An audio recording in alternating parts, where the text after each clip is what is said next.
Josephine. I won't leave you waiting in between. Je vous souhaite la bienvenue sur le podcast Les enfants vont bien. Ici, vous entendrez parler de PMA à l'étranger, de GPA, de conception artisanale, d'adoption et de bien d'autres termes qui accompagnent la conception de nos familles. Vous entendrez aussi, et surtout, des familles homoparentales, coparentales, monoparentales par choix ou de fait, adoptantes, nous raconter leur parcours extraordinaire, au sens littéral du terme, vers la parentalité. Parce qu'en France, le chemin est bien avancé mais n'est pas encore abouti, je vous propose d'écouter des témoignages de notre quotidien qui vont vous rassurer sur le fait que nos enfants vont bien. Vous écoutez l'épisode 46 de la saison 3 du podcast Les enfants vont bien. Tellement de sujets sont abordés dans cet épisode que j'ai eu du mal à sélectionner ceux que j'allais indiquer dans le titre. Mais j'avais très envie de traiter de l'avortement, parce que je sais que dans nos familles, certaines ont dû y avoir recours, parce que leur chemin de vie les y a amenés. C'est alors difficile à appréhender quand nous devons passer ensuite par un parcours PMA engageant et contraignant pour concevoir nos enfants. Cette ambivalence est pesante et toujours en toile de fond lorsque l'on envisage de construire une famille. Oui mais voilà, la vie n'est pas linéaire, il y a des bons et des mauvais moments. Marion n'était pas prête à accueillir un bébé alors qu'elle reconstruisait sa vie après une rupture difficile. Ce bébé s'est niché lors d'une relation d'un soir avec un garçon, la seule qu'ait eue Marion. Elle a fait le choix de l'IVG, elle a subi cette IVG et puis elle est passée à autre chose pour avancer.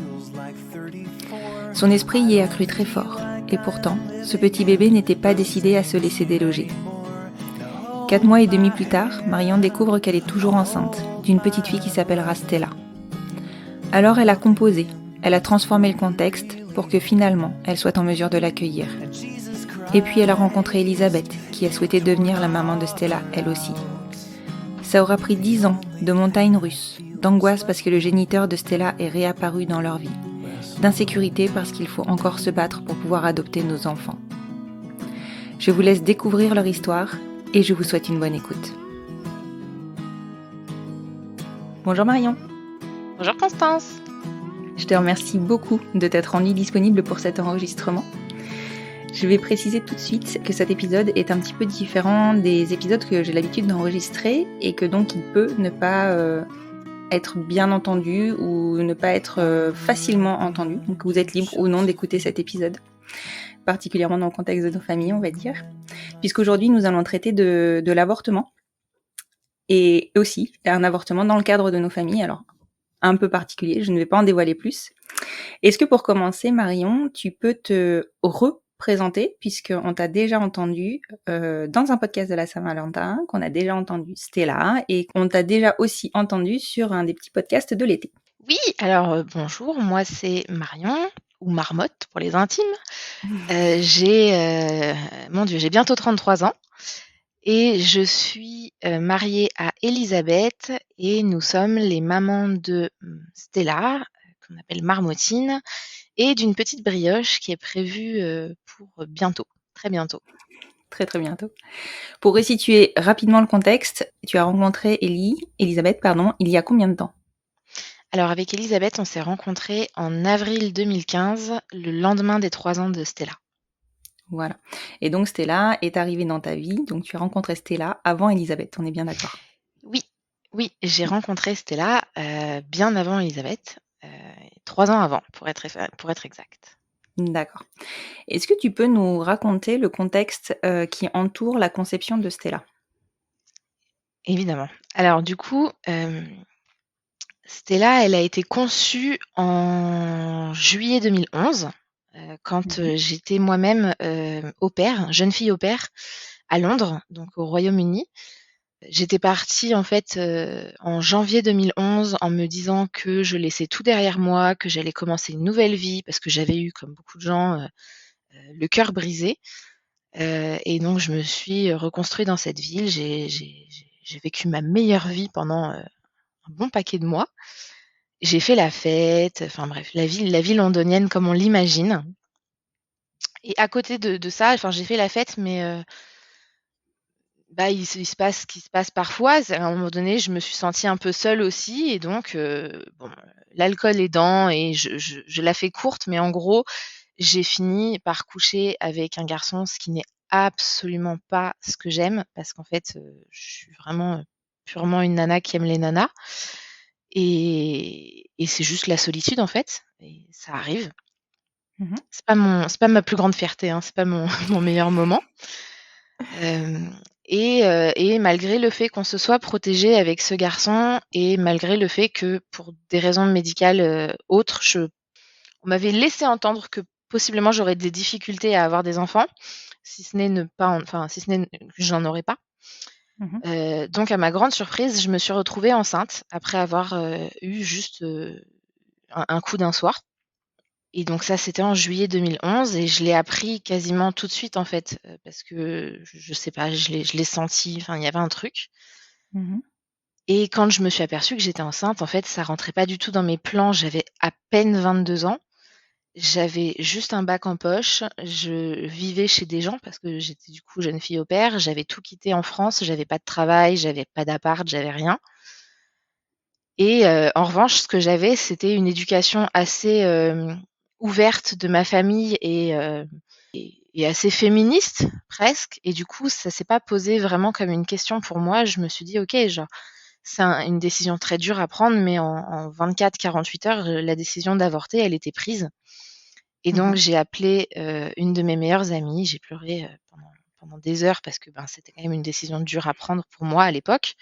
Parce que c'était une chance en fait, entre guillemets qu'on me donnait alors qu'on m'avait dit que possiblement j'aurais pas d'enfant ou j'allais galérer et en tant que Mmh. lesbienne, j'avais pleinement conscience que les parcours de PMA, c'était pas non plus, un truc super simple Mmh. et là, je savais que je ne pouvais pas garder ce bébé, donc il fallait avorter, donc c'était dur et le temps que je digère la nouvelle, j'ai contacté,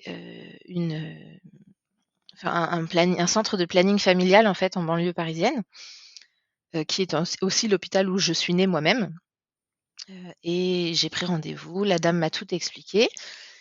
L'un dans l'autre, j'ai attendu quelques semaines par rapport à la date, pour pouvoir avorter, tu sais, non pas de manière médicamenteuse, mais par aspiration. Parce Mmh. qu'en fait, je suis une chochotte, et j'ai aucune,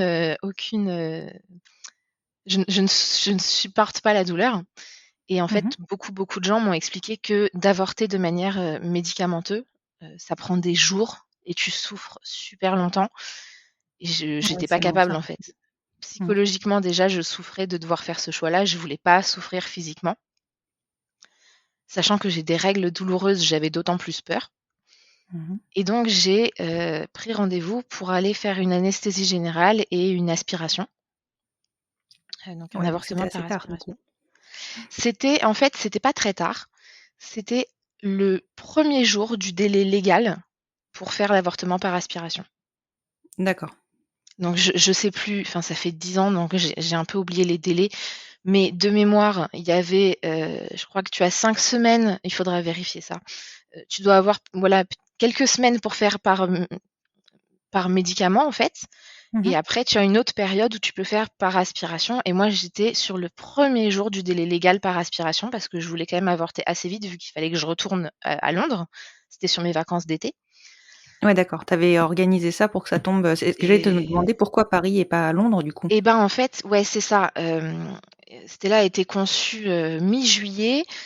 Moi, je quittais Londres, le week-end qui suivait, je crois, donc une semaine après et j'avais peut-être 6 semaines devant moi, je crois. Enfin, c'est pas beaucoup, 5 ou 6 semaines en France et puis vu que je rentrais pas souvent en France, en fait, j'ai baroudé, j'ai fait le tour de la France pour voir mes copains et j'en ai profité entre-temps pour me faire avorter donc j'ai pas eu beaucoup de repos.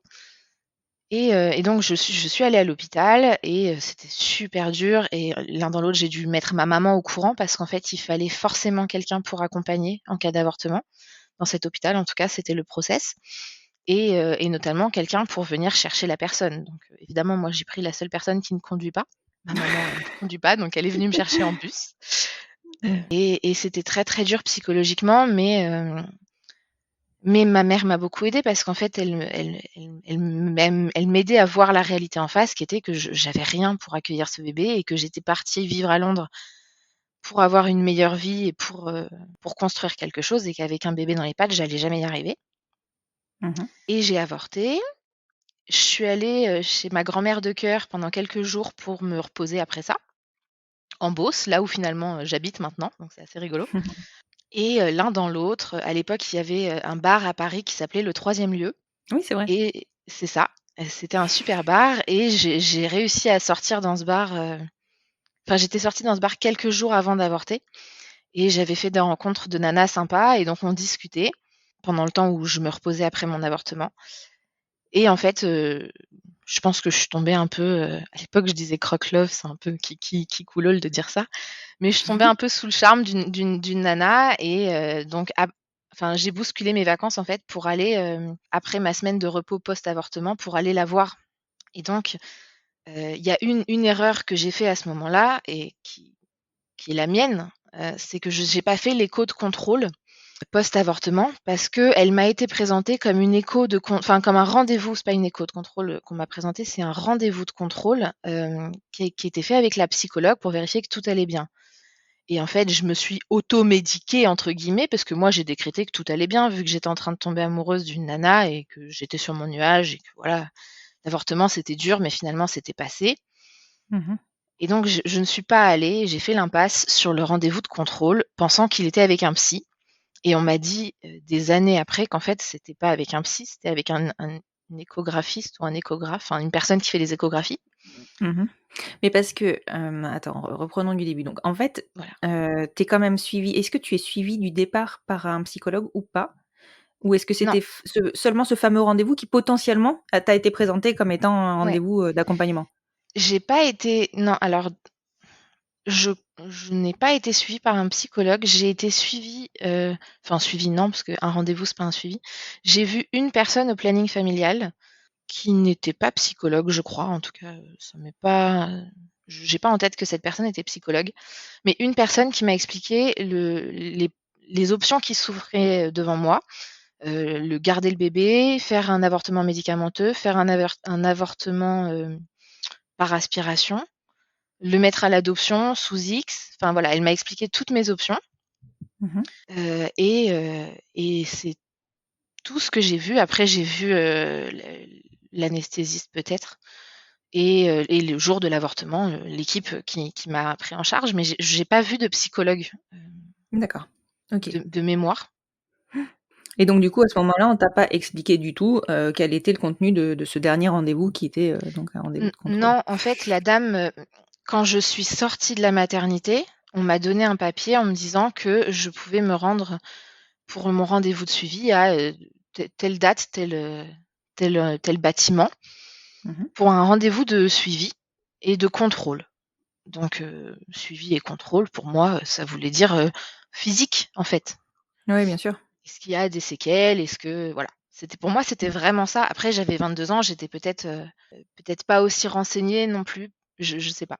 Ouais, mais dans ce cas-là, enfin, tu vois, c'était leur job de te renseigner parce qu'à 22 ans, non, tu sais pas forcément comment fonctionne un avortement. Je le sais déjà pas à 40. Enfin, tu vois, je veux dire, moi, si ça m'arrivait aujourd'hui, je sais pas quelles sont les étapes obligatoires d'un avortement. Je le sais, grossièrement, tu vois? Après la différence, je pense, entre, à l'époque et maintenant, c'est que si ça devait m'arriver aujourd'hui, j'irais sur internet voir les infos, Ouais, c'est vrai, tu tu as vois? raison. Et Maintenant, c'est on peut se renseigner. Mmh. c'est souvent ce qu'on se dit avec ma femme, enfin ma femme, n'importe quoi, genre Google est tellement son amie, elle se pose une question, elle la pose à son téléphone tout de suite. Et moi, j'ai toujours pas ce ré pourtant on n'a pas c'est pas grand-chose, on a 6 ans d'écart, c'est pas énorme, elle est plus jeune que moi, mais elle a ce réflexe. En plus, elle est développeuse web, donc peut-être elle a plus la tête dans les ordinateurs, j'en sais rien. Moi, j'ai pas encore ce réflexe-là et à 33 ans, mais je l'avais clairement pas à 22. Donc aller Ouais. me renseigner sur l'avortement avant d'avorter, c'est pas quelque chose que j'ai fait. Pour moi, quand tu veux une info scientifique et médicale, tu vas pas voir Google, tu vas voir un médecin. C'est ça, c'est ça, C'est ça, clairement. voilà. Donc du coup, tu fais pas ce rendez-vous de contrôle, tu, tombes in love de cette, fameuse nana et qu'est-ce qui se passe, quoi? Est-ce que avec cette nana, il se passe quelque chose déjà? Alors avec cette nana, il se passe, effectivement que, ben, je suis passée chez elle, que j'ai passé un super moment et après j'ai repris mes affaires et j'ai pris mon train, mon Eurostar pour rentrer chez moi à Londres. Mmh. Mais on a construit une relation à distance. Bon, l'histoire, ce sera que c'était finalement une nana méga toxique qui m'a fait beaucoup de mal et qui en a fait à Stella et du coup, parce qu'en fait, elle voulait absolument pas se poser cette nana-là et elle avait des problèmes à elle. Oui, donc vous êtes restés un petit moment ensemble? On est restés, toute ma grossesse ensemble en fait et presque, ouais, jusqu'au 1 an et demi de Stella, en Ah pointillé et oui. tout ça, mais bon. Mmh Elle mh, avait mmh. clairement de gros problèmes avec l'alcool que j'avais pas vu tout de suite et elle était totalement assistée et en fait, c'était à moi, mère célibataire, avec, même pas de revenus en fait parce que j'étais étudiante, de l'entretenir. Ouais, Donc j'avais déjà ma ouais, charge mentale de maman à gérer et il fallait en c'est plus ça. que je gère ses problèmes à elle et donc clairement en fait, Tu avais un peu d'autres chats à fouetter. c'est ça. Donc j'ai eu beaucoup d'amis qui m'ont dit: «Non mais franchement, c'est pas une bonne idée, tu vois bien, c'est un problème» et maintenant on en rit parce que j'étais un peu idiote de pas le voir à l'époque. Mais le Ouais, jour où maintenant c'est je pas m'en simple, suis hein. aperçue, je l'ai vraiment littéralement foutu dehors. Maintenant, tu pars. OK. C'est ça, c'est ça. Ah mais enfin, quand on en a la force, c'est vraiment, c'est chouette, hein. Il y a des gens qui restent enferrés dans des relations toxiques pendant des années et des années. Ouais, mais en fait, elle a mis ma fille en danger et j'ai plein de défauts, mais en fait, on peut pas faire ça avec mon enfant à moi et c'est déjà avec l'enfant des autres, j'ai du mal à le supporter, mais alors pas avec la mienne Mmh mh. et donc je l'ai littéralement mise dehors, ouais. Sachant que je l'avais Ouais. prévenue avant, hein, j'ai pas été ingrate, ni, voilà, j'ai pas été une mauvaise personne. Je lui avais donné plusieurs ultimatums avant, et bon voilà. Un jour, j'ai pété Bon, un câble et je l'ai mis dehors. bah, je pense que tu as bien fait et je pense que maintenant tu penses que tu as bien fait. Ah, j'ai jamais eu un seul regret parce que la sécurité de Stella en dépendait. Ouais, ouais. Bon, revenons-en à ce fameux donc à ton retour en Angleterre. Ouais, Donc du coup, c'était 6 semaines après, tu retournes en Angleterre, tu retournes dans cette même famille dans laquelle tu oui, étais déjà? oui, je retourne dans cette même famille, et je reprends ma petite vie et je trouve un stage. Donc moi, j'avais repris des études pour travailler, en tant que professionnelle de la petite enfance dans une espèce de crèche multi-accueil. Je sais pas comment ça s'appellerait en France, mais en fait, chaque jour de la semaine, c'était un type d'accueil différent. Donc il y D'accord. avait, c'était assez rigolo d'ailleurs le mercredi, c'était l'accueil des filles mères, enfin ce qu'ils appellent Mmh les mh. filles mères, donc les très, très, très jeunes mamans qui Mmh mh. avaient, la plus jeune, elle avait 14 ans. Mmh. Et puis voilà, il y avait un jour de garderie, un jour d'activité avec les parents, de tous âges, voilà, donc pas mal de trucs. C'est vraiment très, très sympa, j'ai appris pas mal de choses et les mois se passent et moi j'avais les règles enfin ce que je pensais être des règles qui étaient peut-être un peu différents parce qu'il y en avait moins, mais je Mmh. perdais du sang tous les mois de manière assez régulière, donc je me suis pas posé plus que ça la question. Oui et puis post-avortement, tu peux enfin, tout peut changer, enfin le cycle il peut C'est ça, se bouger c'est quoi. ça. Mmh. Et puis, j'avais des symptômes de grossesse, mais en fait, j'ai compris que c'était des symptômes de grossesse que bien plus tard, parce que j'avais Mmh une mh. explication absolument rationnelle à tout ce que j'avais. Par exemple, moi, j'ai vomi tous les matins pendant, quasiment 9 mois, sauf qu'en fait donc tant que j'étais enceinte, bon, bah, j'étais enceinte, OK. Mais quand j'étais plus enceinte, en fait, c'était parce que je me lavais trop fort les dents, c'était sûr Ah oui, tu et as pas été chercher je le côté psychologique peut-être de n n l'avortement ou pas à ce moment-là. d'accord. J'ai vomi parce que en fait, moi je me lavais super fort les dents. J'avais des gingivites en fait, c'était là, elle m'a mon dentiste rigole beaucoup, mais elle m'a pompé tout mon calcium dans mes dents. Donc elle, elle a des très bons os, c'est génial, mais moi j'ai plus de dents. Oui, c'est connu Donc ça. Mmh mh. ouais, moi je peux pas manger, une glace et boire un truc chaud, c'est impossible. Alors qu'à une époque, c'était mon grand plaisir et donc en fait, voilà, je vomissais, mais je l'expliquais parce que je me lavais trop fort les dents, je saignais de la bouche parce que j'avais des gingivites. Pareil, je me lavais trop fort les dents. J'étais excessivement fatiguée, oui, mais j'étais jeune fille au pair, je courais partout, je vivais une vie de folie, je m'occupais des gamins toute la journée. Donc j'avais vraiment une explication très, très rationnelle à tout ce que Ouais, je à vivais. chaque, symptôme de grossesse, ouais. Exactement. Après moi, je suis quelqu'un qui suis je suis en surpoids depuis, quasiment toujours. Je crois, j'ai pas de souvenir de moi où j'ai pas été en surpoids. Donc les Mmh mh. personnes en surpoids, peut-être ça se voit moins, En tout cas, moi, j'ai perdu du poids, hein. Quand j'ai accouché de ma fille, j'étais à moins 5 kilos par rapport à avant ma grossesse, c'est-à-dire avant d'accoucher de ma fille. Oui, Une fois que j'ai sorti elle, j'imagine que j'étais encore moins. encore moins, ouais. Moi, c'est après que je les ai pris les kilos, donc c'était sympa. Ouais, mais tu sais que je crois que tu es pas toute seule, hein. Moi, c'est Non, pareil, hein. non. J'ai pris des kilos après mes grossesses. Pourtant, toi, avec des triplés, il faut le faire, parce que tu devais être Ouais, méga active en plus, hein? ouais et mais oui, mais en fait, tu manges, un peu n'importe quoi, n'importe quand tu as le temps C'est et ça, ça ouais. fait du dégât. Donc du coup, ouais, j'ai fait un déni de grossesse, en fait. Bah oui, c'est J'ai clairement ça. pendant plusieurs mois, en fait, j'avais absolument pas conscience que j'étais enceinte, du tout. Je pensais que j'étais fatiguée parce que je sortais, que je vomissais parce que ou j'avais trop bu ou, mon brossage de dents intensif et tout ça. Bon, alors je buvais moins cette deuxième partie d'année que, la première partie d'année entre janvier et juillet avant de tomber enceinte. Mais ça, c'est la vie qui a fait ça. C'est parce que j'ai perdu ma copine, de beuverie entre-temps, donc Mmh. elle est rentrée en France, en fait. D'accord. Donc Ouais et finalement, la vie, elle est c'était dans le pas bon plus sens. mal, mais c'est vrai que je fais partie de ces a posteriori, de ces horribles parents qui ont continué à boire pendant qu'ils étaient enceintes, alors que c'est bien connu qu'il faut pas le faire. Mais Mais tu factuellement, ne je le le savais savais pas. pas. C'est ça. Voilà. Et je pense que la nature est bien faite parce qu'en fait, Stella, enfin, c'est un enfant, elle est absolument parfaite, elle est en parfaite santé, elle l'a toujours été et pourtant, j'ai rien fait en matière de suivi de grossesse et compagnie donc la C'est vie a ça. ses la vie a ses propres plans. Je crois que la vie voulait que tu rencontres Stella surtout, parce que C'est ça, là, tout va dans ce sens-là. c'est ça. Et alors, à quel moment tu te rends compte que tu es toujours enceinte? Ou peut-être à nouveau enceinte, mais en l'occurrence, il y avait pas de logique, mais bon. Et ben, je me suis rendu compte que j'étais encore enceinte, en fait, en voyant dans mes ateliers de crèche multi-accueil où je travaillais. Et je discutais avec une très jeune femme qui avait déjà un petit bébé, enfin un petit bébé, un toddler comme on dit, qui marchait donc et qui m'expliquait qu'en fait elle venait de réaliser qu'elle était enceinte mais elle l'avait pas vu venir et elle me parlait de ses symptômes et ça a pris un moment avant que dans ma tête je connecte et je me dise: «Mais, peut-être j'ai un peu les mêmes quand même». C'est un peu voilà, Peut-être que ça me rappelle quelqu'un, c'est peut-être. ça et bon voilà, ça m'a pris du temps à laisser pénétrer l'info et j'ai fait, comme beaucoup de gens, le fameux pipi sur un bâton qui te dit que oui ou non tu n'es pas enceinte et en fait, le réactif, il n'avait pas eu le temps de monter à la barre de contrôle que le test était rouge écarlate. Et tu sais qu'en fonction du stade de grossesse, il peut ne pas virer non plus, quoi.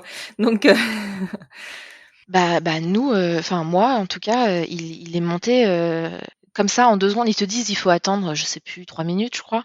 mmh mh. Moi j'ai pas eu besoin d'attendre 3 secondes. Le truc était rouge et du coup de panique, j'ai fait pipi sur un deuxième puis un troisième bâton, pour être sûre que le truc était pas cassé et Ouais, je l'ai tu m'étonnes. fait, pendant, 2-3 jours d'affilée pour être sûre aussi. Donc, des bâtons j'en ai gardé qu'un, mais des bâtons de test de grossesse en fait pour Stella, j'ai dû en utiliser une dizaine et quand j'ai réalisé, je suis allée voir la directrice de l'endroit où je travaillais, et donc j'étais en stage en fait, parce que j'allais à l'école en parallèle, donc il y avait pas d'enjeu d'employeur ou quoi, c'était bon, Mmh mh.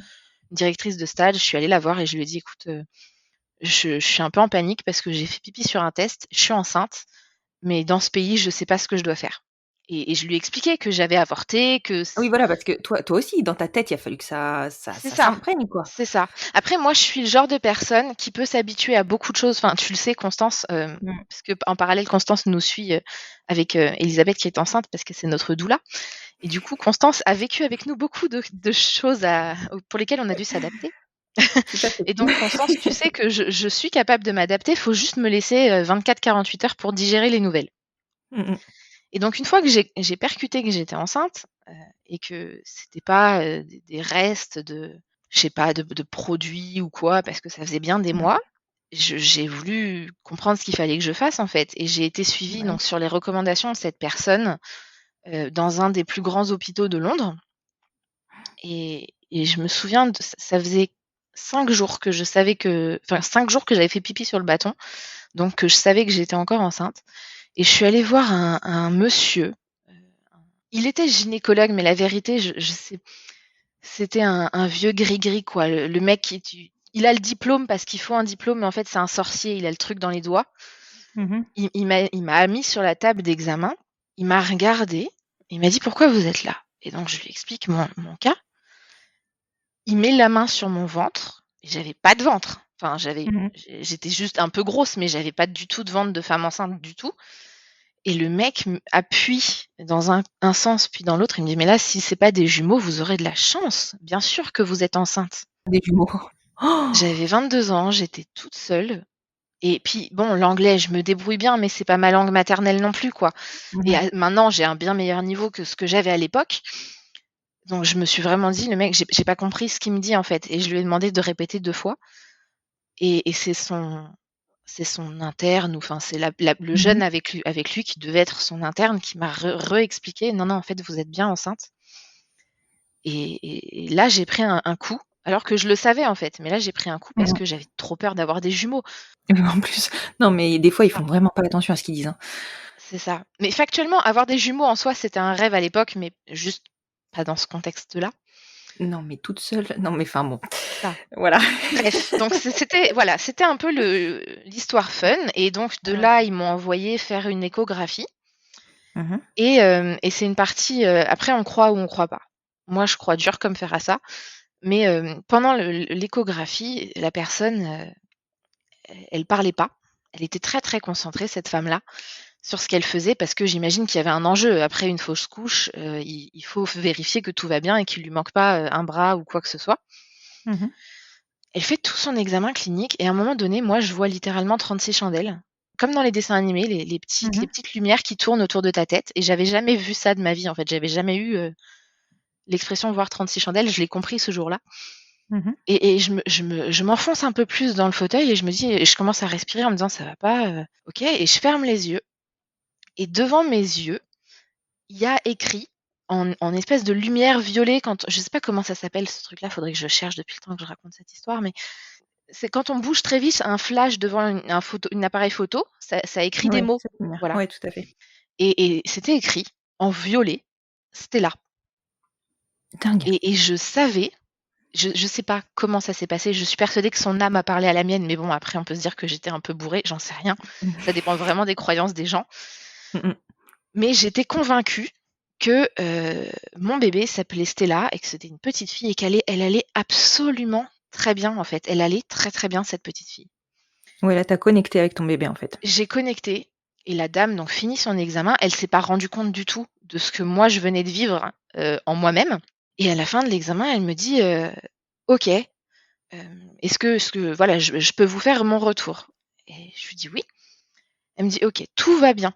Je lui dis: «Oui, je sais». Et elle me dit: «Vous voulez savoir?» Je dis: «Non, je sais, c'est une petite fille, elle s'appelle Stella et elle va bien. Elle va très bien». Et la dame me sort des yeux comme des soucoupes. Elle me regarde. Sachant que enfin, qu'on avait dû lui dire que c'était un déni de grossesse. C'est ça, c'est ça. Elle était au courant parfaitement que c'était un dossier un peu touchy. Ouais. Et elle me regarde, elle sourit et elle me dit: «Écoutez, je sais pas si elle s'appelle Stella, mais c'est bien une petite fille et elle va bien». Mmh. Et c'est le moment où, en fait, c'est vraiment ce moment-là où j'ai vu son prénom en violet en voyant 36 chandelles. C'est le moment où j'ai accepté, où j'ai embrassé tout ce qui m'arrivait et je me suis dit: «OK, cette petite fille, tu couché une seule fois avec un homme, avec une capote qui a pété, tu fait un avortement dessus. Déjà à la base, tu étais pas censée avoir des enfants. En plus, tu es lesbienne, c'est pas facile. Peut-être que arrête de lutter contre l'univers et juste tu l'élèves et tu vois ce qui se passe». Ouais, mais c'est clair. Et c'est ce jour-là, je me revois très bien, je me revois la place dans le bus dans lequel j'étais. Je me souviens d'être rentrée chez moi et de m'être dit: «OK, bah, maintenant tu es une maman, en fait». Et genre Ah ouais, maintenant tu l'as admis, d enfin, tu vois, des fois, ça prend 9 mois de grossesse plus, ouais, du temps en après fait non. l'accouchement. Moi ça Toi, ça a m'a été, le flash, quoi. Bah, en fait, maman, tu es une maman pardon, maintenant tu es une maman, c'était plus Prends tes responsabilités. en fait, maintenant ton travail, c'est de faire en sorte que cette personne, enfin, si elle est là, c'est qu'il y a une raison. Mmh mh. Le job de ma vie, à ce moment-là, j'ai compris que le job de ma vie, c'était de faire en sorte qu'elle, elle puisse faire le sien. Oui. Je sais pas pourquoi Stella, elle est sur terre, je sais pas ce qu'elle va faire. J'ai pas la prétention de dire qu'elle va sauver le monde, ni rien, mais je suis sûre que si elle est sur cette planète, c'est parce qu'elle a quelque chose à y faire. Et mon travail au quotidien, c'est de faire en sorte que ce soit une belle personne et que ce pourquoi elle a été envoyée, eh ben, elle puisse le réaliser sans avoir, voilà, de problèmes sur sa route, quoi. Et c'est pleinement ce en quoi je crois. Et ça a pas été facile, hein. En même temps, tu as quand même reçu quelques signes qui vont dans ce sens-là, quoi. Je C'est crois que ça, là, c'est ça. ouais. Et alors, OK, tu réalises, tu prends conscience, mais tu es toujours en Angleterre, en stage, tu as repris tes études. Ouais. Qu'est-ce que tu mets en Et place? Parce que tu as tout chamboulé. alors, c'est là que c'est compliqué. Et moi, j'étais effectivement toujours à Londres, dans ma famille qui ne savait pas que j'étais enceinte, parce que je venais de l'apprendre moi-même. Et tu leur avais raconté pour l'avortement ou pas? Non, D'accord, oui, donc non, je leur vraiment, ils avais savaient rien rien dit du du tout. tout. Ils étaient juste au courant que j'étais lesbienne, donc ils devaient se dire: C'est bien, celle-ci, elle va pas nous la faire à l'envers». Manque de bol, bon, voilà, Raté. raté. Et mes parents, donc très vite, en fait, j'ai réalisé qu'il fallait que je le dise à mes parents. C'était compliqué. Tu m'étonnes. Ma maman, elle était partie dans le sud, chez ma grand-mère. Et donc à l'époque, il existait un logiciel qu'on appelle Skype, avec lequel on se C'est vrai. téléphonait. Ça existe On encore, se ça existe encore. téléphonait très souvent avec ma famille pour se donner des nouvelles. Et le moment où j'ai appelé le Skype de ma grand-mère sur son ordinateur fixe, hein, parce que les ordinateurs portables, il y en avait pas tant que ça, Mmh mh. et que du coup j'ai vu ma mère. Et en fait, j'ai vu 2 personnes en face de moi, et ma grand-mère a compris que j'étais enceinte. Je sais toujours pas comment, mais elle a senti. C'est elle qui le dit, hein. Elle dit: «À ce moment-là, j'ai Mmh. compris que tu étais enceinte et que tu allais le garder». Et ma mère, elle a pas vu ce qui lui est arrivé, d'autant plus que ma maman, elle est la personne qui m'a emmenée à l'hôpital. Mais c'est ça. Et donc, et puis elle est infirmière en plus, donc on peut pas dire que ce soit quelqu'un qui soit pas capable de lire un compte rendu Mais elle opératoire ou comprend quoi. très bien comment ça fonctionne, oui, c'est Ça. clair. Elle connaît bien le système de l'hôpital public, elle connaît bien tout ça, et du coup ma mère, elle se l'est pris dans la figure. Elle a beaucoup pleuré parce que, parce que j'allais ruiner ma vie, parce que j'allais nous foutre dans la merde, parce que voilà, pardon, j'allais nous Ouais, mettre, dans le caca. dans le caca. Enfin voilà, c'était Ouais. très dur à encaisser pour ma maman. Et paradoxalement, ma grand-mère, je crois qu'elle était quand même vachement heureuse, parce que ma grand-mère, elle a toujours voulu être arrière-grand-mère. Et des années avant, quand j'ai fait mon coming out, le seul truc qu'elle m'ait dit, ma grand-mère, c'est: «Mais du coup, tu auras pas d'enfant?» Et je lui ai répondu: «J Écoute, je te dis pas que je suis stérile, je te dis que je suis lesbienne». Et donc Bonne là, réponse. et c'est ça. Et donc là, ma grand-mère, je lui disais: «Finalement, on va moins galérer que prévu à te donner des arrière-petits-enfants». Bon, elle était ravie. Mais alors pardon, mais du coup, je t'ai pas demandé, mais tu étais à quel terme? Ah, j'étais, alors j'arrive jamais à, je suis nulle à ça, j'arrive jamais à compter. Moi, j'ai l'impression que pendant plus de la moitié de ma grossesse, je le savais pas. Et la dernière D'accord. fois, Elisabeth a recompté et elle m'a dit: «Non, en fait, c'était avant». Quand je l'ai réalisé, on était un petit peu avant Noël, je crois qu'on était toute fin novembre ou début décembre, Alors quand, attends, j'ai appris que j'étais février, enceinte, et donc je suis août, tombée septembre, début octobre, juillet, novembre, décembre. Ça mi-juillet. fait 4 mois et demi quand même, ça fait moitié de grossesse, hein? Ouais, c'est à peu près ça. Mmh. À peu près ça. C'est ce que moi j'ai en tête, mais Elisabeth me dit: «Mais non, c'était pas». C'est en tout cas dans ma tête. Et j'ai vraiment l'impression d'avoir raté, plus de la moitié de ma grossesse. Ouais. Et donc bon, l'expliquer à ma maman, la voir pleurer, c'est pas, mes parents sont des gens assez pudiques, c'est pas des gens qui pleurent facilement. Mmh mh. Et donc ça, c'était dur. Mais le plus dur, c'était derrière d'aller le dire à mon père. Mon père, que j'avais vu pleurer qu'une seule fois dans ma vie, le jour où j'avais pris l'Eurostar pour quitter la France. Heu D'accord. et j'avais jamais vu mon père pleurer à un autre moment. Et je pensais que j'allais le faire pleurer, et en fait, je l'ai pas fait pleurer, je l'ai fait rentrer dans une rage silencieuse. Ce qui est bien pire, hein, on va pas se Après mentir. qui? Après toi ou Après moi, après, ouais, après d'accord. moi, après l'hôpital, après la terre entière. Enfin, je sais pas trop, on en a jamais trop reparlé avec mon père. Régulièrement, il m'envoie Bah oui, encore des parce que tu petites as quand même piques. pris tes responsabilités. C'est ça. Mais mais c'est toujours un sujet dans ma famille. Stella, elle a 10 ans, le mois prochain, et c'est toujours un truc. On prend régulièrement des piques dans la figure parce que, mes parents, ben, du coup, ils ont dû arrêter les travaux qu'ils faisaient dans la maison pour que mon père s'assure d'avoir de l'argent pour, nous sortir de la merde si Stella et moi, on était dans l'embarras. Il a dû, voilà, il a dû mettre des choses en place, en fait, pour notre sécurité, et c'est pas Mmh du mh. tout ce qu'il avait prévu. et bah, c'est-à-dire, je peux le comprendre, il arrivait enfin à avoir 2 enfants majeurs et à pouvoir se dire: «OK, on va prendre du temps pour nous et réaliser nos projets», et le mec avait pas 50 ans que bim, il était grand-père. Ouais. Donc mon père a eu beaucoup, beaucoup de mal à le digérer. Il a passé plus ou moins la fin de la grossesse à me mettre à l'abri, mais en faisant la gueule. Ouais. Donc il s'est porté caution parce que j'ai fini par rentrer en France avec, mes trucs et mes machins, mes cartons, mes valises. Mais j'ai eu tellement peur de mon père qu'en fait, c'est la mère de ma meilleure amie qui est venue me chercher à la gare d'Eurostar en pleine journée, alors que mon père était chez moi, parce que j'étais terrifiée à l'idée de lui demander de venir me chercher. Ouais, tu m'étonnes. A posteriori, c'était idiot, mais bon, Ah bah, enfin on peut non, pas non. contrôler. Exactement, tu peux pas contrôler, tu sais pas comment il pouvait réagir, ça se comprend, quoi. Bah, après mon père, c'est pas quelqu'un de violent, mais c'est vrai Oui, oui, que oui, non, mais bien sûr, la mais colère de mon père, c'est un truc qui m'a toujours un mmh, mmh peu mh. fait peur. Et il m'a aidée, voilà, il s'est porté garant pour mon appartement, j'ai retrouvé un travail, le temps que je pouvais travailler, en fait, en étant enceinte, en France. J'ai préparé, un petit nid, pour, Stella et moi, et mon père nous et même enfin, d'ailleurs tout le monde, hein. Ma mère, elle s'est mise à tricoter, elle a tricoté pour Stella, c'était sa façon d'accepter, en fait. Ma mère, elle est devenue, alors déjà, c'était la meilleure mère du monde, mais alors loin devant toutes les autres, mais la grand-mère, genre ma mère, c'est tellement la meilleure granny du monde. Et elle est devenue granny, en fait, ma mère, en tricotant. Elle s'est D'accord. mise à coudre, elle C'est s'est mise à son tricoter, c'était sa façon d'accepter et de se dire qu'en fait la petite, elle allait manquer de rien, et là maintenant, elle attend son 3e petit enfant et toujours elle tricote. On sait que c'est son truc. c'est comme ça qu'elle les accueille. C'est comme ça qu'elle les accueille. Elle fait sa part comme ça, Mmh mh. et donc on s'est préparés.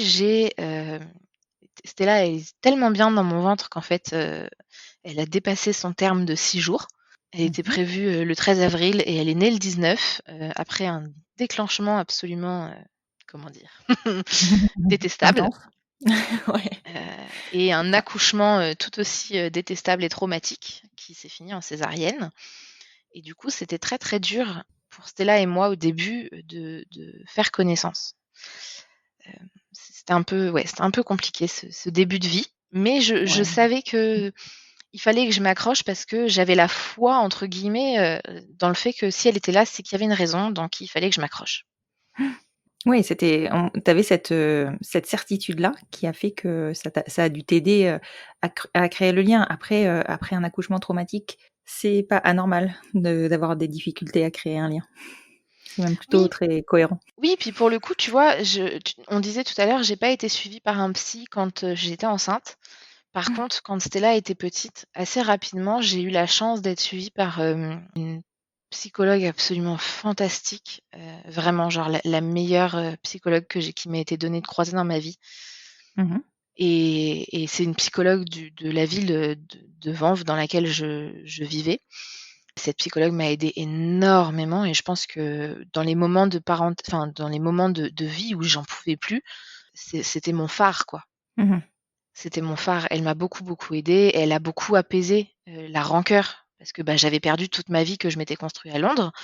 J'avais tout quitté pour me refaire une vie, de folie, et là, j'ai tout quitté à nouveau à Londres pour revenir en France, et sûrement, moi qui suis assez rancunière, il y avait une partie de moi qui en voulait un peu à Stella quelque part, mais elle a apaisé ça dans son travail qu'elle a fait, sur mon cerveau, et ça s'est fait. Mmh. Et puis souvent, ce que je dis, c'est que le fait d'avoir Stella, d'être rentrée en France, ça m'a permis aussi de rencontrer Elisabeth parce que je l'aurais jamais rencontrée à Londres ou Ouais, ailleurs. parce qu'Élisabeth, du coup, tu peux me rappeler comment vous êtes rencontrés? Alors je peux. Elisabeth et moi, donc quand j'ai eu Stella, j'étais sans diplôme, j'avais juste mon bac. J'ai repris mes études, et l'un dans l'autre, avec Stella sous le bras, j'ai fait 5 ans d'études après le bac, en Chapeau. alternance. J'ai Mmh. fait tout en alternance parce qu'il fallait quand même payer, les boîtes de lait et la crèche. Et Elisabeth, je l'ai rencontrée, sur les conseils de cette même amie, qui m'avait emmenée, au planning familial quand je suis tombée enceinte, en m'inscrivant sur un groupe Facebook qui s'appelle adopteunelesbienne.com et qui existe toujours. On ne C'est se lasse vrai? pas de ce nom, il est toujours très drôle. Ouais, c'est oui. Et Écoute, il est parlant au moins. Et il existe toujours, adopteunelesbienne.com. Je n'y vais plus, mais je sais qu'il existe. Et on s'est parlé, mais on était toutes les deux dans nos partiels. Donc, on se parlait, voilà, comme ça, un peu en dilettante. Et en fait, quand on a fini nos partiels, on s'est parlé un peu plus intensément et on a senti qu'il y avait un truc. Il y avait une connexion et on a décidé de se rencontrer. Et en fait, on s'est rencontrés le lendemain des 3 ans de Stella. Donc Stella, elle est née le 19 avril et avec Elisabeth, on s'est rencontrés en vrai le 20 avril Mhm. 2015. Et comme je t'avais dit dans le podcast de Saint-Valentin, avec Elisabeth, on avait chacune une to-do list, une checklist plutôt. Et moi, dans mes critères, je voulais rencontrer quelqu'un qui ne soit pas effrayé du fait que j'avais déjà une petite fille de 3 ans. Et Ouais, ce qui Elisabeth, semble ça lui être a pas fait évident. peur. C'est ça. Et aujourd'hui, avec Elisabeth, vous êtes mariés? On est mariés. On s'est mariés en Écosse, en plein Covid. Ouais. On a bien Ça aussi, tu nous galéré. l'as raconté. C'est ça. On a bien galéré avec cette histoire-là. Mais on est mariés. On a eu le plus beau mariage du monde, je pense. On aurait bien aimé que nos proches soient là, mais finalement, ce qu'on a eu, c'était chouette aussi. Et on s'est lancé en parcours PMA très peu de temps après, d'ailleurs, qu'on ait enregistré l'épisode avec Stella.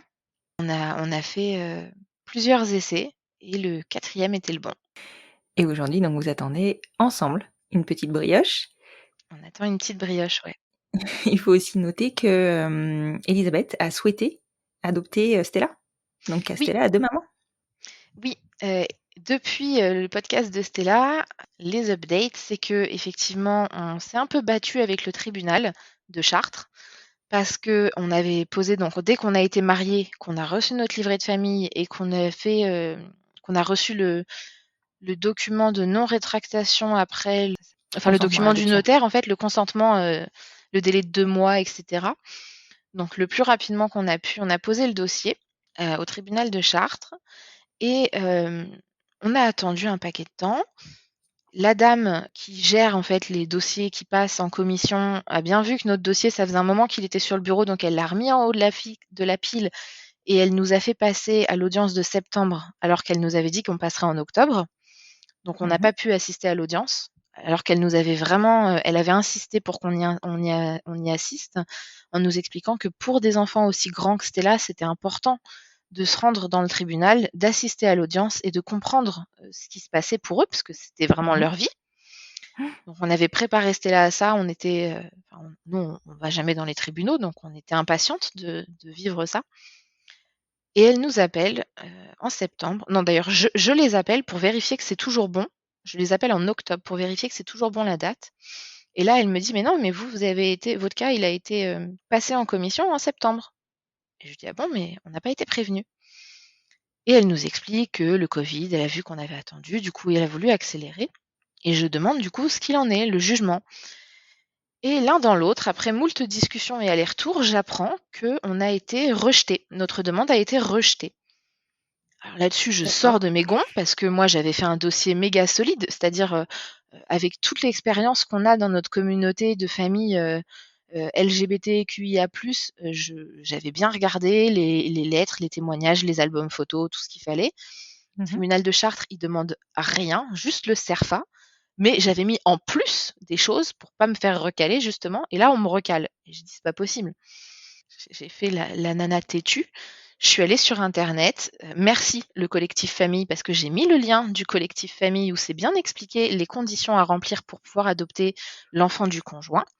J'ai mis les liens des lois en fait Mhm. françaises et j'ai expliqué à la magistrate qu'en fait, me dire qu'elle refusait l'adoption parce que Elisabeth n'avait pas 28 ans et parce que nous n'avions pas 2 ans de mariage, en fait, ne s'appliquait pas à notre cas.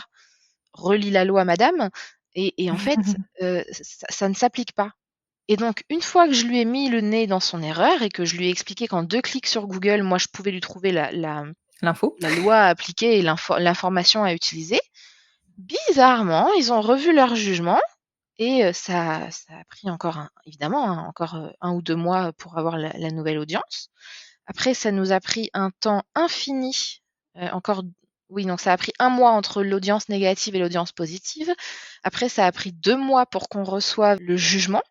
Fin février, on a pu, envoyer le papier à la mairie de naissance de Stella pour faire changer son nom Et à ce moment-là, il y a eu un problème et ils ont pas pu l'ajouter au livret de famille et donc seulement maintenant, ils l'ont ajouté. Ils ont envoyé le livret de famille dans la mairie dans laquelle je vis et on n'a toujours pas pu le récupérer. Donc c'est à ce point récent.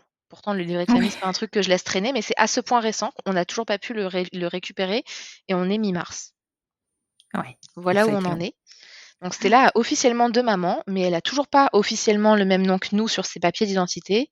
Et comme symboliquement, c'est très très important pour nous de faire les démarches de changer nos papiers d'identité tout ensemble, du coup, nous non plus, on n'a pas les bons papiers d'identité avec notre nom de femme mariée parce qu'on attend Stella. Oui, oui, c'est ça. Ça, c'est vraiment incompréhensible que, en fonction des tribunaux, en fonction de la personne qui est derrière le tribunal ou le bureau de la secrétaire du Mmh, tribunal, mmh. les lois sont pas appliquées de la même façon partout en France. Donc, il n'y a pas d'homogénéité. Bref, c'est pas homogène, quoi. Mmh, mmh. Et c'est hyper, enfin voilà, pour nous, c'est lourd en fait. C'est lourd parce que ça montre encore nos différences, alors qu'en vrai, on nous permet enfin d'être comme tout le monde. Bah, oui, mais ce qui est le plus lourd, c'est en fait, ce qui est le plus lourd pour moi, c'est que nous, en tant que personnes concernées, je pense la communauté, hein, même la communauté qui te suit, qui est directement concernée, on a les lois et les avancées en tête. Ce qui est très lourd, c'est que le grand public ne les a pas. Donc nous, par exemple, Oui. dans nos proches, on leur a dit: «Bah, nous, notre PMA, elle nous a coûté tant de milliers d'euros». Les gens, ils ont ouvert des yeux grands comme des soucoupes et ils nous ont dit: «Mais la PMA, elle est passée là, légalement, c'est pris en charge». Je leur ai dit: «Les Mais gars, c'est mais passé bon, voilà. avec enfin, il y a 200 donneurs en France. Mmh. Non, bien sûr que c'est pas possible. On serait pas enceinte là, sinon. Il y a tellement de demandes, donc il faut expliquer tout le temps ça et c'est ce que Ouais. te disait Stella quand tu l'as enregistré. Ce qui est le plus lourd, c'est de répéter, de répéter, de répéter, d'expliquer et de ne pas se lasser et de ne pas s'énerver parce que les gens n'ont pas l'info et nous, Ouais. on éduque beaucoup autour de nous et donc on a éduqué au fait que, ben, oui, Stella, elle était pas protégée pendant toutes ces années parce que le cas où moi je meurs, ben, elle était toute seule et bien sûr que Mmh, mes mmh, parents mmh, l'auraient mmh. pas laissée à la rue, mais si mes Oui, parents, évidemment. ils avaient envie j'en sais rien, de faire du mal à Élisabeth, techniquement, ils pouvaient lui interdire de voir Stella. Ouais, tout Alors à mes fait. parents sont pas des gens idiots, bien sûr, mais on peut pas la protéger si on l'adopte pas. Et Mmh. c'est pareil, maintenant, il faut expliquer que, ben, oui, mais si tu veux choisir ton donneur parce que pour toi c'est important, parce que, par exemple, nous, on est en surpoids, donc on voulait pas en tout cas prendre le risque de donner, ce problème-là. On voulait donner une chance de trouver un donneur qui a vraiment pas de problème de poids pour que notre enfant n'en ait pas et qu'il risque moins de maladies, en fait. Bah, ça, en France, tu peux pas le faire. Non, non, non. Et, et c'est des petites choses comme ça. Et les gens comprennent pas. Les gens te disent, bah oui, mais si tu fais ta PMA en France, c'est gratuit. Oui, mais c'est pas à mes termes. Donc je préfère, enfin c'est malheureux, mais je préfère payer et que ça se fasse dans mes termes. Oui, Et puis les c'est gens se gratuit rendent pas depuis compte. peu. Après, C'est ça. maintenant, il faut aussi savoir qu'on peut faire prendre en charge une partie de la PMA à l'étranger. C'est compliqué, des démarches longues, Mm. c'est susceptible de ne pas passer. Mais en tout cas, techniquement, c'est envisageable. C'est un très bon point à rappeler. Et c'est effectivement ce que j'explique autour de moi. Le seul bémol, c'est que ça ne s'applique pas quand tu passes par Cryos et que tu trouves un gynéco en France, ce qui a été notre cas. Ouais, tout à fait, tout à fait. Et c'est effectivement Ça ne l'exception s'applique à, qu'à à cette l'étranger. règle. Mmh, mmh, mmh. Ouais, c'est l'exception à cette Exactement. règle. Ouais, Nous, tout on, à fait. on voulait passer par le Portugal avec l'aide de Léa. D'ailleurs, merci beaucoup Léa. On voulait passer par le Portugal et en fait, avec le Covid et en ayant déjà une fille aînée qui était assez grande et donc voilà, qui pouvait pas rater l'école, on a dû passer par Cryos pour pouvoir rester en France. C'est un point à avoir en tête. Et Stella, elle connaît son histoire? Oui, Stella, elle connaît son histoire depuis, avant sa naissance. Ouais, ah oui, d'accord. Heu, oui, en fait, quand, j'ai appris que j'étais enceinte, à nouveau, à Londres, je vivais encore à Londres à l'époque et j'ai commencé à enregistrer des dictaphones où je lui racontais mes ressentis un peu comme un journal intime.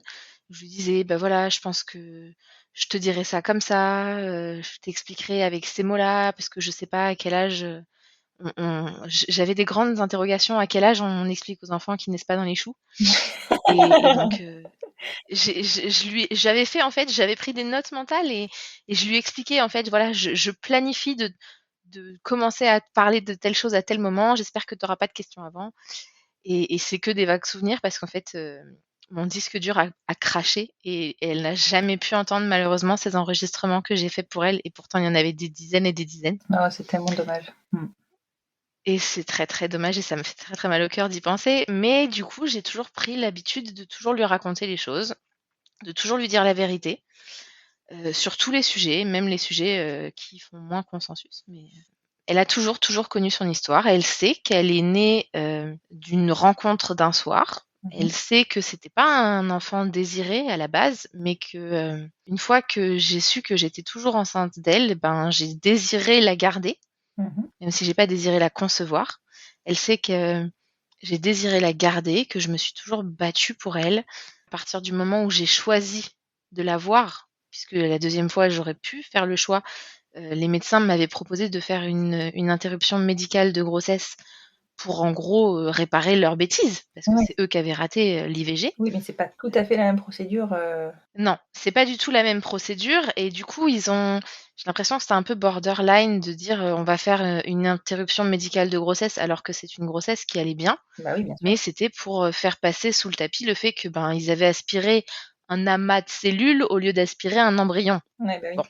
en tout cas, j'ai refusé parce qu'il faut pas se battre quand un embryon, une âme, n'importe quoi s'accroche, il faut protéger cette âme. C'était ma conviction et j'ai expliqué tout ça à Stella. Je lui ai dit: «À partir du moment où j'ai compris que tu t'étais accrochée, que tu allais rester, ben, je me suis mis dans ton équipe et j'ai protégé tout ça et je lui ai toujours, toujours parlé de ça. Après, je lui ai expliqué qu'il y avait différentes façons de faire des bébés. Comment on fait des bébés? Parce que parfois, il y a une graine de monsieur qui rencontre une graine de madame et ce monsieur et cette madame deviennent des papas et des mamans. Parfois, c'est pas le cas. C'est pas son cas à elle. C'était, elle dit: «J'ai une graine de maman et une graine de monsieur». Elle a tendance à le dire un peu comme ça. Mais c'est ça. Avec le temps, bien sûr que maintenant, elle parle plus facilement d'un ovule et d'un spermatozoïde. Elle a un peu plus, de vocabulaire, disons «scientifique» entre guillemets. Les graines à bébé, elle connaît le principe depuis qu'elle est toute, toute petite et on lui a fait en anglais, en français et on a la chance ou la malchance d'avoir été retrouvée par son géniteur D'accord. qui est londonien et quand, c'était là, quel âge elle avait? 6 ans et demi, je crois. Son géniteur, nous a retrouvés, bref sur internet l'un dans l'autre. Il a fait le lien? Il a fait le lien parce qu'en fait, il a déjà un garçon lui, qui est plus grand que Stella. Il m'a montré une photo de son fils petit et en fait, effectivement, il y a des traits communs entre son fils petit et Stella et donc lui a dit: «Non mais ces enfants se ressemblent trop, c'est sûr, il y a un truc». Nous, on a beaucoup paniqué avec Élisabeth, et on a beaucoup pleuré de stress parce qu'on ne savait pas quelles étaient ses intentions. Il y a la barrière de la langue, même si on est bilingues toutes les 2, donc c'était beaucoup de stress Oui, et l'un puis, dans l'autre, on Stella fait était on pas a protégée, ni Élisabeth. Stella était absolument pas protégée parce qu'elle n'était pas adoptée par Élisabeth, parce que nous n'étions pas encore mariés. Donc c'était beaucoup, beaucoup de stress, mais on a réussi à créer une relation. On a réussi à comprendre que Chris ne voulait rien de mal à Élisabeth, au contraire. On a réussi à lui expliquer qu'on n'attendait strictement rien de lui, qu'on n'avait pas besoin de lui dans notre vie, que Stella ne manquait de rien, qu'elle ne manquait certainement pas d'un père, qu'elle ne manquait pas de grands-parents parce qu'il venait avec, sa famille, hein. Oui, bah oui, évidemment. Et après il y a toujours la barrière de la langue parce que lui, il considère qu'il est le father de Stella. Parce qu'en fait, il a généré Stella dans le sens où en anglais on dit que quelqu'un a fathered avec ED un kid. Donc il a effectivement, je sais même pas le traduire en français, mais il est au sens biologique son père, mais on n'utilise pas ce mot-là en français. Oui. Donc nous, ça nous a créé des journées d'angoisse où on parlait avec lui toutes les trois. Non, pardon, Elisabeth, Chris et moi sur WhatsApp, on a une conversation. Jusqu'à ce qu'on comprenne qu'en fait, on voulait tous dire la même chose, mais qu'on n'avait pas le bon vocabulaire et que la barrière de la langue ne nous aidait pas. Quand il nous demande des nouvelles de Stella, ça reste occasionnel, on lui en donne, mais on demande à Stella si elle est d'accord. Quand il veut voir Stella, pareil, on demande à Stella si elle est d'accord. Là, on s'est vu fin février parce qu'elle était d'accord. Ça faisait 2 ans avec le Covid qu'on s'était pas vus, donc on n'a pas jugé que c'était non plus trop intrusif. Puis c'était une journée à Paris, comme ça, quelques heures, et on a fait un musée et voilà. Et en fait, on garde la porte ouverte parce que si Stella a des questions, on veut qu'elle puisse se sentir en confiance pour les poser. Bien sûr. Et Chris est OK avec ça, en fait. Il veut pouvoir répondre à ses besoins si elle en a et qu'il est en mesure de le faire. Et pour l'instant, ça nous convient à tous comme situation. Maintenant, Stella est adoptée, donc on se sent d'autant plus sereine avec ça. Il n'y Bien a pas sûr. il y a pas de problème de place. Il peut plus la reconnaître. Oui, Il n'a bien sûr. jamais voulu la reconnaître, donc tout va bien. Mhm. Le seul truc, c'est que Stella ne parle vraiment pas bien anglais. Elle comprend vaguement maintenant des trucs en anglais. Et Chris, lui, il dit bonjour, comment ça va en français. Donc Ouais. c'est vite limité. Et ils ont encore besoin de nous l'un comme l'autre pour communiquer. Donc pour l'instant, c'est bien. Non, dans l'ensemble, voilà, Stella connaît vraiment son histoire. Elle sait comment elle a été conçue.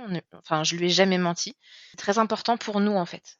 Mhm. Qu'elle sache que oui, effectivement, dans la vie, elle part avec ce désavantage de ne pas avoir été désirée à la base, mais elle part avec cette force d'avoir une armée derrière elle qui s'est toujours battue pour qu'elle ne manque de rien. Et pour le coup, avec la conviction qu'on a que les âmes viennent pas sur Terre pour rien, elle a une armée pour être sûre de pouvoir mener son projet à bien, quoi. Bien sûr. Et d'ailleurs, je me suis posé une question tout à l'heure.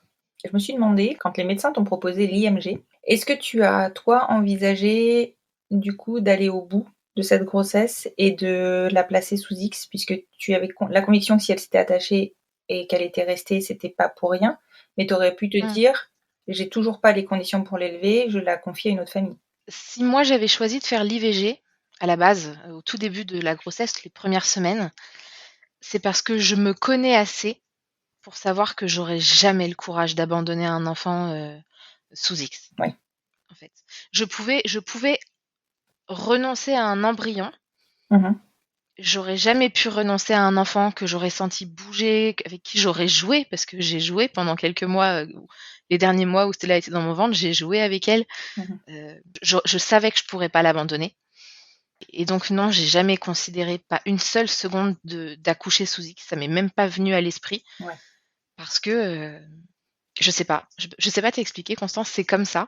Je savais qu'en fait, ben, si elle avait persisté à être là malgré l'IVG, c'était à moi, c'était un signe de la vie. Il fallait que moi je me débrouille pour faire en sorte que ça rentre. Et pour une fois, c'est la vie qui forçait son agenda sur moi et pas l'inverse, parce que j'ai tendance à tout bousculer pour que ça rentre comme moi je veux.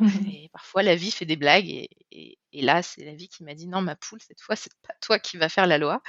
Et non, non, non. J'ai jamais considéré Cette option-là. ni de l'abandonner, ni non plus de faire l'interruption médicale de grossesse, parce que c'est pareil en fait.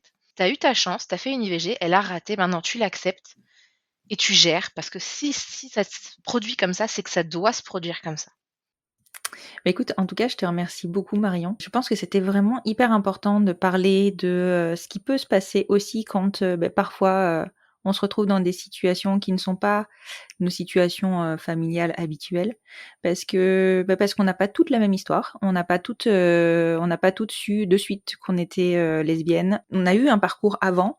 Certaines, je le sais, sont passées par l'avortement. Et bon, toi, ton avortement a une conséquence qui est Des différente des avortements qui avortements fonctionnent, on va le dire comme traditionnels, ça. enfin classiques, on va dire, en tout cas réussis. Voilà.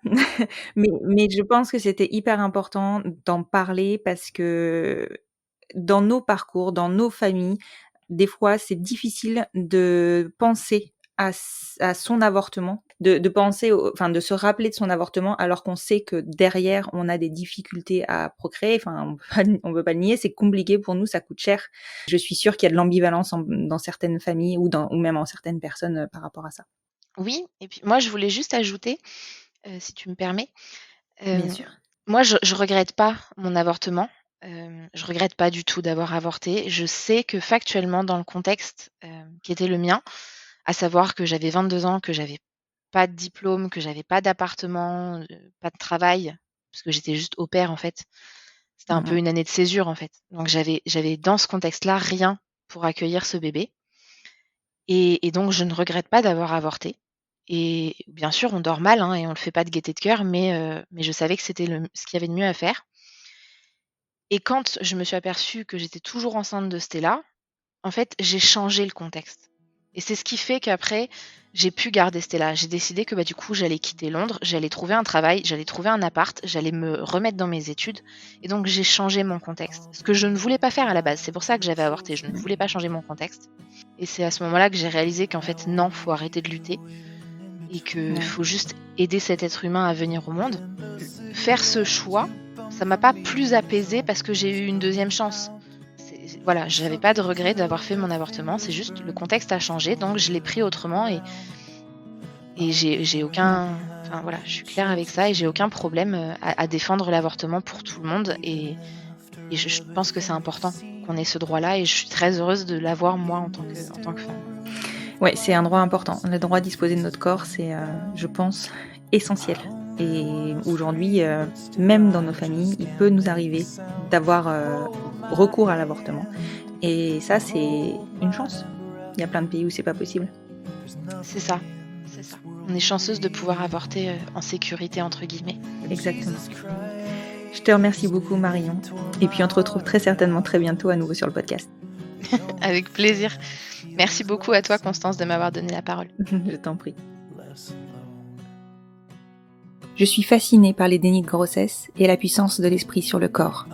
Je suis toujours admirative de la force qu'il faut pour avoir recours à une IVG. Et je suis reconnaissante de vivre dans un pays où nous pouvons disposer de notre corps et avoir recours à l'IVG. Si j'ai souhaité enregistrer cet épisode et le diffuser ce mois-ci, c'est parce que la loi a évolué depuis peu et que le délai légal pour pouvoir avoir recours à un avortement est passé de 12 à 14 semaines d'aménorrhée. Je ne vous donnerai pas de stats concernant l'avortement, mais je retiendrai la phrase de Simone Veil. Aucune femme ne recourt de gaieté de cœur à l'avortement. Il suffit d'écouter les femmes, c'est toujours un drame, et cela restera toujours un drame. Si cet épisode vous a plu et que vous souhaitez soutenir le podcast, vous pouvez le partager sur les réseaux sociaux. Je ne vous demanderai plus de noter le podcast sur Apple Podcast, vous pouvez toujours sur Spotify, suite à ma prise de conscience concernant le terme d'homoparentalité et clairement l'invisibilisation du podcast par la plateforme Apple. En revanche, vous pouvez me laisser des commentaires sur le compte Instagram du podcast, @lesenfantsvontsbien-podcast, et on peut s'y retrouver pour poursuivre la discussion et en commencer de nouvelles. Je vous souhaite un très bon début de semaine et je vous dis à jeudi prochain pour un épisode du fil rouge du podcast Les enfants vont bien.